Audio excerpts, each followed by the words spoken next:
Hi అండి, బాగున్నారా? ఈ రోజు నేను దోసకాయ ఎగురు ఎలా చేసుకోవాలో చూపిస్తానండి. దానికి కావాల్సిన దోసకాయ ముక్కలు, ఆనియన్స్, పచ్చిమిర్చి, కరివేపాకు, కొత్తిమీర, జీలకర్ర, ధనియాల పొడి, ఆవాలు, పసుపు, కారం, సాల్ట్. ఇప్పుడు ఎలా తయారు చేసుకోవాలో చూద్దామండి. పొయ్యి మీద బాండి పెట్టి ఆయిల్ వేసి కొంచెం ఆవాలు, జీలకర్ర, కరివేపాకు, ఆనియన్స్, పచ్చిమిర్చి వేసి ఒకసారి తిప్పుకొని కొంచెం పసుపు, సాల్ట్ వేసి ఒకసారి కలుపుకొని మూత పెట్టి ఒక 5 మినిట్స్ ఆనియన్స్ మగ్గనివ్వండి. తర్వాత మూత తీసి మనం తురుము పెట్టుకున్న దోసకాయ ముక్కలు వేసి కొంచెం ఒకసారి అటు ఇటు కలుపుకొని మూత పెట్టేయండి.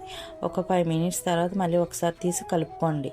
మళ్ళీ మూత పెట్టేసి లాస్ట్లో ముక్క మగ్గిపోయాక దానికి సరిపడా కారం, కొంచెం ధనియాల పొడి వేసి ఒకసారి కలుపుకొని మూత పెట్టేయండి. తర్వాత మళ్ళీ ఒక 2 నిమిషాలు ఆగి మూత తీసి కొంచెం ఒక చిన్న గ్లాస్ అంత వాటర్ వేసి ఒకసారి కలుపుకొని మళ్ళీ మూత పెట్టేసేయండి. కొంచెం కొత్తిమీర వేసి చివరగా ఒక్కసారి అటు ఇటు కలిపేసుకుని కొంచెం కొత్తిమీర వేస్తే మన దోసకాయ ఎగురు రెడీ.